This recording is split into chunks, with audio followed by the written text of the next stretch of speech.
Hi everyone. आज है 27 मार्च 2026। तो इस वीडियो में हम बात करेंगे इस वॉर के ओवरऑल स्टेटस की।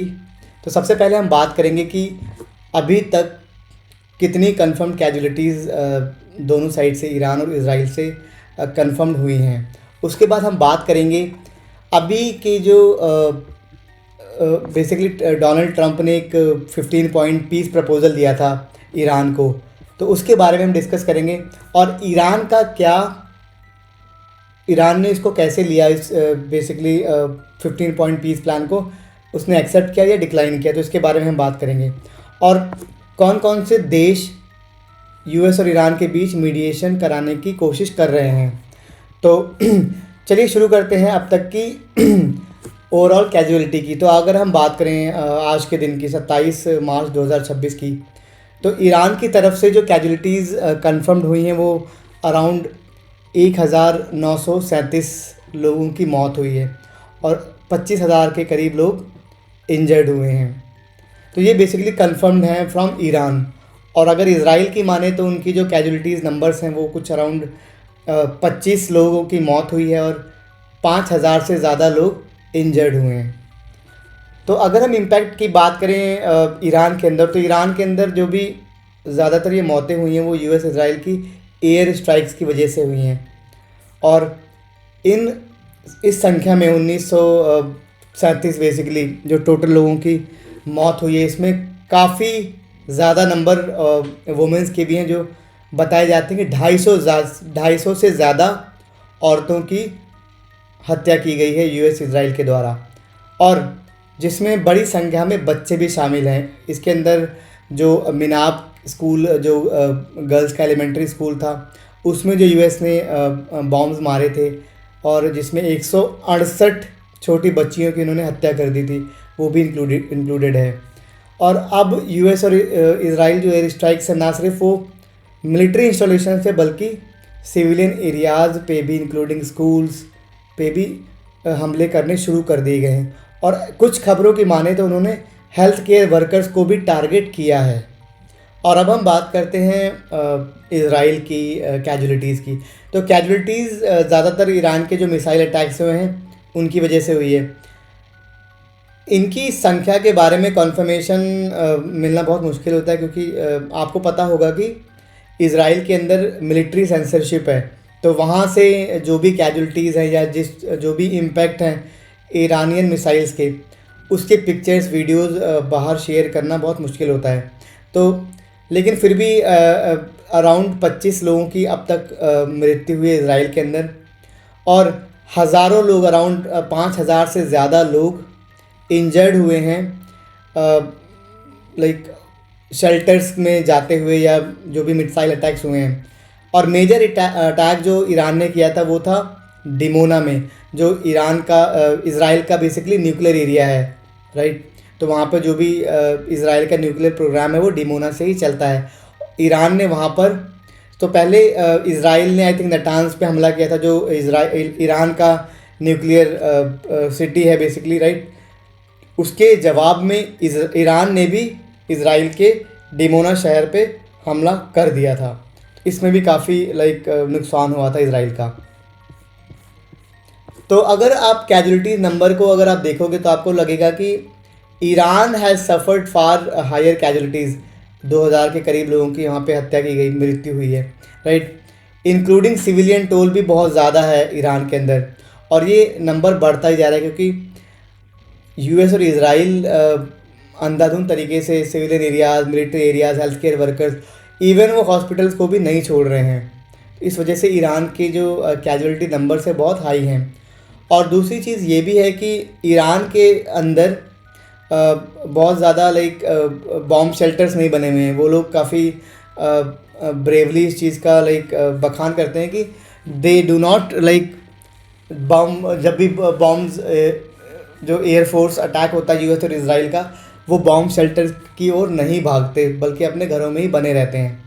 इनफैक्ट आप अगर देखोगे कि कई सारे वीडियोज़ आते हैं जिसमें रात में ईरान के लोग सड़कों पर उतर जाते हैं यूएस इजराइल के विरोध में और अपनी जो भी उनकी सरकार है उसके सपोर्ट में। तो इससे ये पता चलता है कि ईरान के लोगों के अंदर मौत का डर तो बिल्कुल भी नहीं दिखता।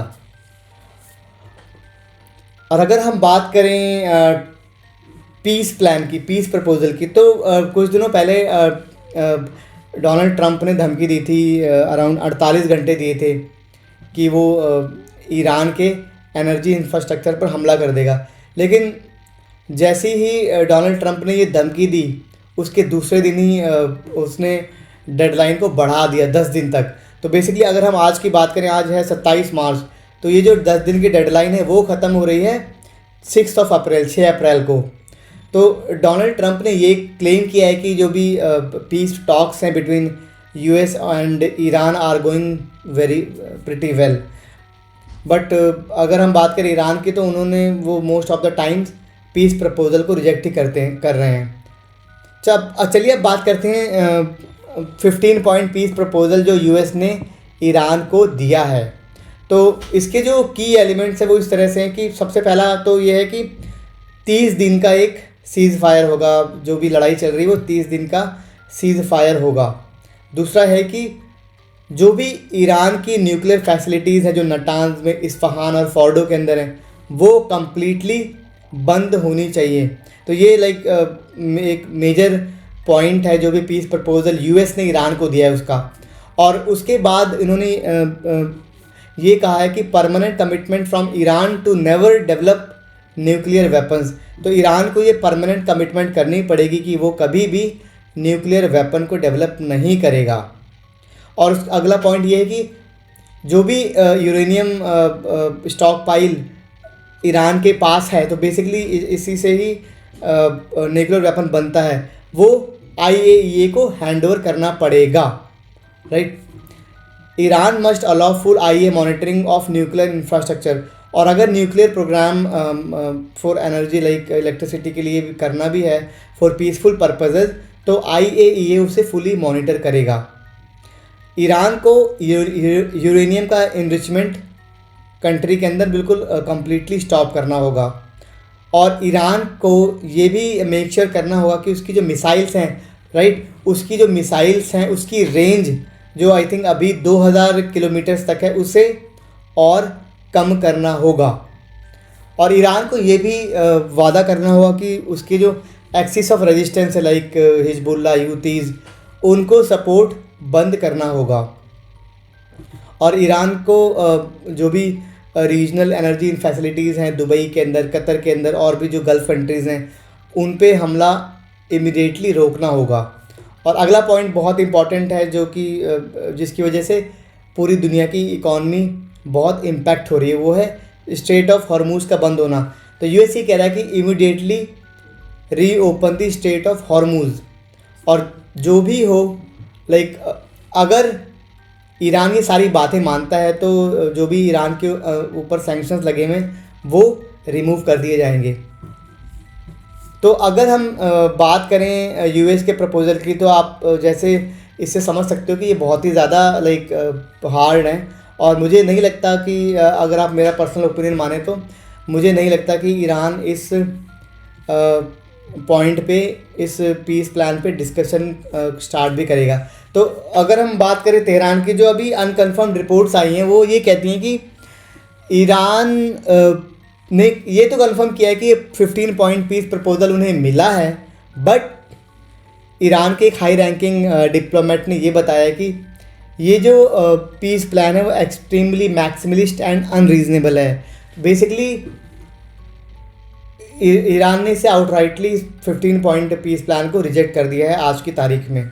लेकिन ऐसा बताया जा रहा है कि जो भी सोर्सेज हैं लाइक अल जज़ीरा और New York post, like New York times और वाशिंगटन पोस्ट, उनसे ये पता चलता है कि ईरान के जो फॉरेन मिनिस्टर हैं इशाक डार, उन्होंने कंफर्म किया है कि Islamabad is relaying messages between US and Iran. तो basically Pakistan as a mediator की भूमिका निभा रहा है बिटवीन यूएस एंड ईरान, क्योंकि ईरान के दोनों से ही लगभग इसी तरह के संबंध हैं।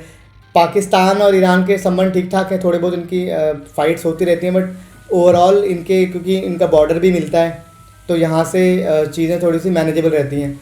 और पाकिस्तान यूएस का अलाई भी है काफ़ी इम्पोर्टेंट, राइट। तो इस वजह से पाकिस्तान को ये कहा जा रहा है कि इस वजह से पाकिस्तान को ट्रंप ने चुना था मीडिएशन एफर्ट के लिए, और अपना जो भी पीस प्लान है वो ईरान तक पहुंचाने के लिए। लेकिन ईरान अभी जो पोजीशन हमें सुनने में आ रही है वो ये कह रहा है कि ईरान ये वॉर ख़त्म तो करना चाहता है, लेकिन ये जो टेम्प्रेरी सीज़ फायर है 1 महीने का जो यूएस ने प्रपोज़ किया है, उसकी बजाय वो ये कहता है कि परमानेंट सीज़ फायर, ये वॉर रुक जाए परमानेंटली, और फॉर एग्जांपल ऐसा ना हो कि 6 महीने बाद दोबारा से इजराइल का मन बने चलो ईरान पर अटैक करते हैं, वो फिर शुरू हो जाए। तो एक ईरान की तरफ से ये है कि एक कॉम्प्रिहेंसिव डायलॉग होना चाहिए और इस इशू का परमानेंट सॉल्यूशन होना चाहिए। और एक बात और भी है कि ईरान ना सिर्फ इजराइल और ईरान के और यूएस के बीच में सीज़ फायर कराने की कोशिश कर रहा, बल्कि उसने ये भी कहा है कि इस पीस प्लान का पार्ट बनेंगे लेबनान और गाज़ा भी। तो अगर जो भी डील होगी उसके अंदर गाज़ा और लेबनान के कॉन्फ्लिक्ट का भी सॉल्यूशन होना चाहिए। वहाँ भी जो इजराइल ने लोगों की हत्याएं करता जा रहा है रेगुलर बेसिस पे, वहाँ भी वो रुकनी चाहिए। ऐसा नहीं है कि ईरान सिर्फ ईरान के साथ डील हो जाए और ईरान मान जाए और बाकी गाज़ा में और लेबनान में जो जेनोसाइड इजराइल कर रहा है वो कंटिन्यू होता रहे। तो ईरान इस चीज़ के बिल्कुल अगेंस्ट है। और अगर हम बात करें इंटरनेशनल कम्युनिटी की, तो countries like China and France, उन्होंने इस कदम को वेलकम किया है। चाइना के डिप्लोमेट वांग यी ने कहा है कि talking is always better than fighting, बातें करना लड़ने से ज़्यादा अच्छा होता है। और फ्रेंच प्रेसिडेंट इमैनुअल मैक्रोन ने कहा है कि गुड फेथ नेगोशिएशन होने चाहिए to end the current war. लेकिन इसी बीच यूएस 50,000 से ज़्यादा ट्रूप्स वो डिप्लॉय कर रहा है सेटकॉम, सेंट्रल कमांड, जो कि मिडिल ईस्ट को मैनेज करता है, जिसके अंदर 2 एयरक्राफ्ट कैरियर्स, 200 कॉम्बैट एयरक्राफ्ट और बहुत सारी मरीन यूनिट्स भी आ रही हैं अभी धीरे धीरे सेंट्रल कमांड में। तो दुनिया भी कंफ्यूज हो रही है कि ट्रंप बेसिकली चाहते क्या हैं। क्या वो सच में इस पीस डील को ऐसा हम सभी जानते हैं कि नेतन्याहू एंड डोनाल्ड ट्रंप जो है वो गुड फेथ एक्टर्स तो नहीं है, ठीक है, वो हमेशा बैड फेथ में चीज़ों को करते हैं, उनका कुछ ना कुछ फ़ायदा रहता है। और अगर हम पुरानी हिस्ट्री भी देखें तो ऐसा 2 बार हुआ है कि यूएस और ईरान आपस में बात कर रहे हैं और तभी यूएस और इजराइल ने ईरान पे हमला कर दिया है। तो यूएस जो है इस तरह के नेगोशिएशंस का फ़ायदा उठा के अपनी आर्मी का प्रेजेंस वहाँ पे बढ़ा के ये भी हो सकता है कि दोबारा से जो हमले हैं ईरान पे वो बढ़ा दें। तो यूएस और इजराइल को ट्रस्ट नहीं किया जा सकता किसी भी पीस प्रपोजल के द्वारा, लेकिन ईरान ये कहता है कि जो भी यूएस एक तो 15 पीस प्लान उसने दिया है, उसी दौरान वो अपनी आर्मी का प्रेजेंस भी बढ़ाया जा रहा है गल्फ़ के अंदर। तो इसका मतलब है कि इनका जो इंटेंशन है वो कोई गुड फेथ में तो नहीं है, बैड फेथ में है। तो इससे ईरान जो भी अपने कदम है वो फूक फूक के रख रहा है। तो ये थी अब तक की अपडेट, और अभी सिचुएशन बहुत ही वॉलेटाइल है। अगर ये पीस प्लान जो भी मीडिएशन एफर्ट चल रहे हैं अभी, अगर ये सफल नहीं होते हैं तो ये इस वॉर का जो एस्केलेशन लेडर है वो बढ़ता जाएगा। अभी तो लिमिटेड तो अभी भी नहीं है, बट हो सकता है इसके बाद अगर अमेरिका ईरान के एनर्जी इंफ्रास्ट्रक्चर्स पर हमला करता है, अगर ये टॉक्स फेल होती हैं, तो जैसे डोनाल्ड ट्रंप ने 10 दिन की धमकी दी है और ये धमकी 10 दिन ख़त्म हो रहे हैं 6 अप्रैल को, और अगर 6 अप्रैल के बाद डोनाल्ड ट्रंप और नेतन्याहू ने ईरान के एनर्जी इंफ्रास्ट्रक्चर पर हमला किया तो रिटेलिएशन में ईरान कोई भी कदम उठा सकता है। कदम कैसे, वो ये भी हो सकता है कि जो भी इंटरनेट की लाइंस जो होती हैं जो कि रेड सी के नीचे हैं, तो वो उनको पूरी तरह से ख़त्म कर सकता है उसके बाद जो भी मिडिल ईस्ट में countries like UAE, Abu Dhabi, Saudi Arabia, Qatar, इन पे अटैक्स और बढ़ सकते हैं। अभी तो ये अटैक्स कंटेन्ड है सिर्फ जहाँ पर जिस जगह भी यूएस और इजरायली मिलिट्री का प्रेजेंस है, सिर्फ ईरान उन्हीं जगहों पर हमला कर रहा है। लेकिन अगर यूएस ईरान के एनर्जी इंफ्रास्ट्रक्चर पर हमला करता है तो ईरान रिटेलिएशन में सऊदी अरेबिया के, यूनाइटेड अरब अमीराट्स के, कतर के और जो भी गल्फ़ कंट्रीज़ इज़राइल का और यूएस का सपोर्ट कर रही हैं, हो सकता है उनके भी एनर्जी इंफ्रास्ट्रक्चर पर भी अटैक हो। तो इससे जो भी वॉर की सिचुएशन है और ज़्यादा ख़राब होनी शुरू हो जाएगी। तो ये थी आज तक की डिटेल। मिलते हैं अगले वीडियो में। Thank you for watching.